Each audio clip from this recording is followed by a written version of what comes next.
Welcome back to In the Trenches, everybody. I'm your host, Will Ortner. We're a part of the Couch GM Network. Today, for this week one review, you're going to get kind of a recap of the week. We're not going to go through each individual game. We're just going to go through some big things that I saw throughout the week, things that I was paying attention to, and that I think you're going to need to pay attention to for the rest of this season. As always, thank you so much for tuning in, and we're going to get right into the video. Oh, look at this run. What a run. Marshawn Lynch still on his feet. Has blockers now. He's dancing his way for the touchdown.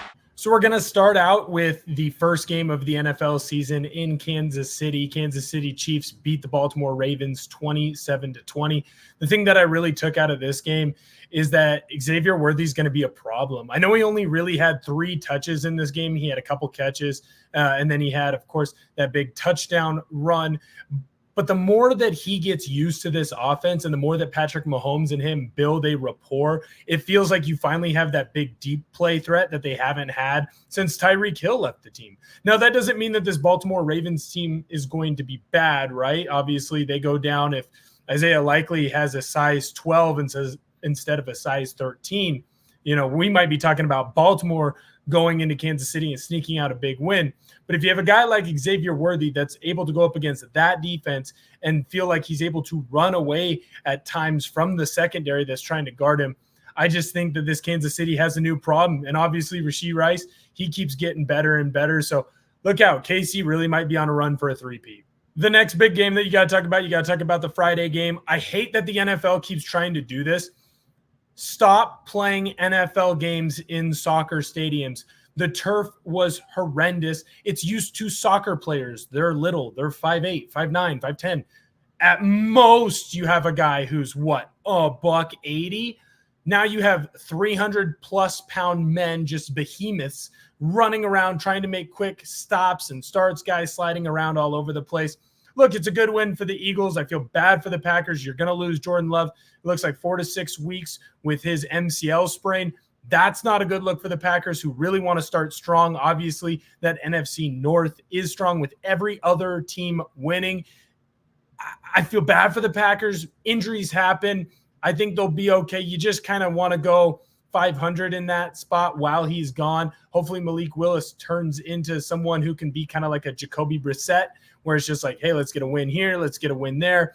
Lose the games you're supposed to lose, win the games you're supposed to win. I'm not entirely sold on this Eagles team. It's really nice that Saquon Barkley scored 3 touchdowns and it feels like they can pound the rock. But at the same time, are you really going to lean on Barkley to be your bell cow? He's had injury issues in the past. Is Hurts back to where he was when we were talking about him being a potential MVP candidate? I just don't really feel like I know a whole lot because this game is played in Sao Paulo and everything's thrown off from the timing. Game's on a Friday instead of a typical Sunday. The turf sucks. You can't leave your hotel. I'm not going to take a ton out of this game other than Packers. You got to stay 500. And it's nice to have Barkley healthy right now for the Eagles. Next game that we're going to go to is in Buffalo. I think that the Cardinals are going to be really scary this year. Offensively, I thought Kyler Murray was able to throw the ball all over the place against Buffalo. And then when he wasn't throwing it, he was able to run. Now, I don't think the Buffalo Bills have a top 3 defense in the NFL, but I think that you're going to see the Cardinals do this to a lot of teams. It was nice to see Josh Allen kind of figure out after the first quarter, like, oh yeah, I'm Josh Allen and I'm just going to go do Josh Allen things and find a way to win. But I'll tell you right now, this Arizona Cardinals team, they're going to be frisky, and I'd be careful. If you're going to play the Cardinals, don't be shocked if they have 2 or 3 wins against teams that are in the playoffs where you go, oh man, if we just beat the Cardinals, then we win the division, we get a home game instead of being a wild card team. Or if we just beat the Cardinals, we might be the number 1 seed in the conference and get a bye. So the Cardinals are going to be frisky. I'm going to grab all 3 of these games at the same time. So I'm going to talk about the rookie quarterbacks right now. Obviously, you had Caleb Williams get his start against the Titans. Bears are able to win 24-17. And then both the other rookie quarterbacks were in the late window.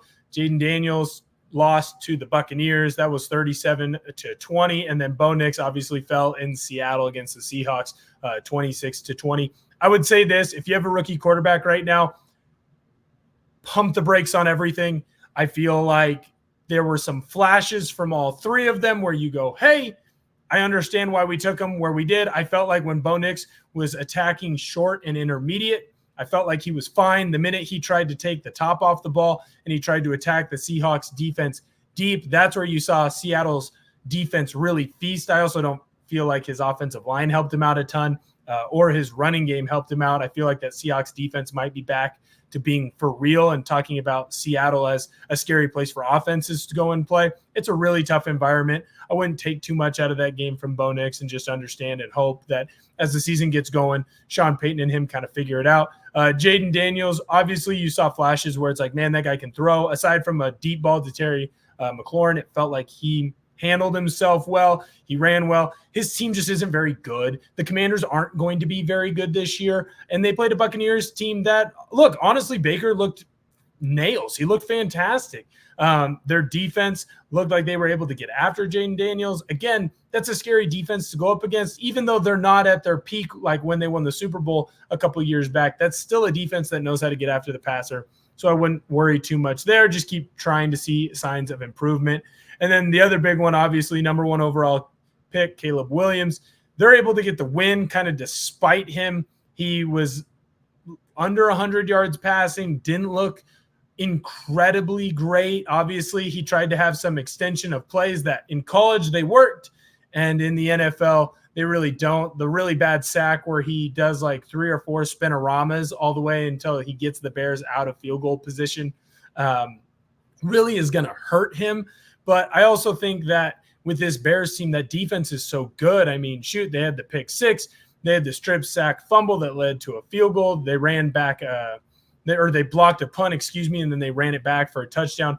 So when I look at this Bears team, I think the parts around Caleb are going to allow him to go through some of those growing pains that you need to go through. And so, again, I wouldn't worry too much.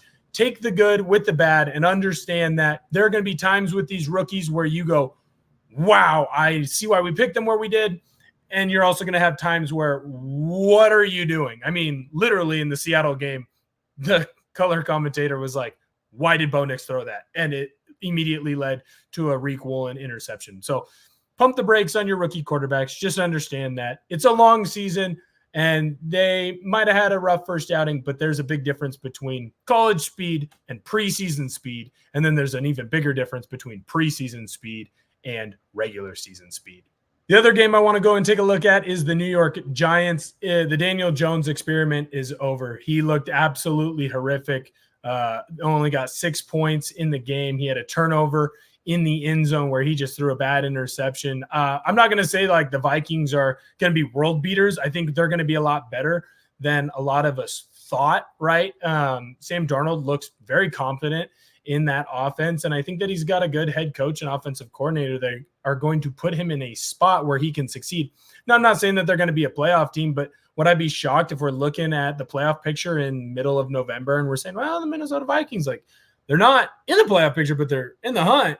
That wouldn't shock me a ton. But in New York, you have to hate Daniel Jones. Like he has to be the most hated man in the entire city, in the entire area. I mean, he's hated in New York. He's hated in New Jersey. He looks absolutely horrific. And if it wasn't for Deshaun Watson, he'd have the worst contract in the NFL right now. Speaking of Deshaun Watson, the experiment's over there as well. Cleveland, they get blown out. Cowboys 33, Browns 17. Deshaun Watson is absolutely horrific. He doesn't want to be out there anymore. There were all these excuses of, oh, well, he's rusty because he got hurt. Oh, he's rusty because he sat out. Oh, he's rusty because of like he's not rusty anymore. We know what he is. He was a really good quarterback his first 2 or 3 years, and then he had a bunch of things self-inflicted because he's a garbage human being happen around him, and now he just doesn't care about football. He got paid, and everyone is going to rip on this contract as being the worst in NFL history, and I don't feel bad for him. This is all his fault. This is all his doing. And I just love that the Browns keep trotting him out there so that he can get pummeled after game after game after game. You have the 2-time coach of the year in Kevin Stefanski. It's not his fault. You have a bad quarterback. You made a bad trade and you signed him to an even worse contract. And it sucks because it's Cleveland Browns. You finally think that maybe You got a quarterback that can play well for you, even though he's a garbage human being. And then he gets out there and he's just absolutely horrific. So I feel bad for Browns fans. The last real game that I want to break down and go through is the Sunday night game. Detroit Lions, they win 26-20 over the Rams. I'll tell you this right now. I don't know how severe the Puka Nacua injury is, but if I am a Rams fan, Cooper Kupp has to stay healthy this year. If he can stay healthy, kind of like Nacua did last year when Kupp missed a bunch of games, you still feel like you have a really good team. And I think this Rams team might be improved. It's all going to depend on, can Cooper Kupp stay healthy? Can Matthew Stafford stay healthy? If those two stay healthy, I see why a lot of people had the Rams in the playoff discussion. I had them a little bit just outside. I might be bringing them back in. There's a chance that the NFC West might get 2, maybe 3 teams with how some of the LA Rams, the Seahawks, and the Cardinals were looking. Obviously, we still have yet to see San Francisco, but come on, it's San Francisco. They should be pretty darn good. So I don't feel like if you're a Lions fan, you should look at this and be like, oh no, like, is there something to worry about in Detroit? You played a really good team. And then when it mattered most, you went to Lions football, and that's just running the ball down people's throat with David Montgomery. If I am Dan Campbell right now, I'm going in and thanking all of the offensive linemen. That's where your strength of this team is. And I feel like they got away from that a little bit in the third and fourth quarter. Like, just use your O-line to road grade people, and you're going to win a lot of football games. And look, we still haven't seen San Francisco. We're going to get a decent look at them tonight on Monday Night Football. That being said, I think that the Lions have a really good shot at being that number 1 team in the conference. Look, it was a fun week 1 of action. I'm so glad that football is back injected into my veins. Obviously, we still got the Monday night game tonight. We'll have the Thursday night game, which is going to be an absolutely fantastic matchup, Buffalo against Miami. I think that Miami is going to get a little bit more right in that offensive room. I feel like they started out slow, but the whole reason they started out slow, and I think that this was an NFL-wide issue, is because when you have teams that don't play their starters in the preseason, they look rusty for at least the first half, sometimes 3 quarters of a football game, and that's exactly what was going on in Miami. So that's a bigger thing. I think as the preseason kind of gets figured out, now only being 3 games, I think you're going to start seeing teams play more of their starters in games 1 and 2, maybe even game 3, because they can't come in as rusty as they've been coming in to this week 1 of NFL action. I mean, Cincinnati, what was that? That was horrific. And look, I understand that you're without T. Higgins and Jamar Chase wasn't Jamar Chase, but you cannot lose that game to New England at home. That's just bad football. So I think you're going to start seeing a league-wide change where they start using more of their starters in the preseason so we actually get some reps, and so they're not as rusty when it comes to week 1 of the NFL season. I had a fantastic time. Thank you all so much for listening, and I hope that when we come back next Monday for week 2, we're recapping some great NFL action. For the touchdown!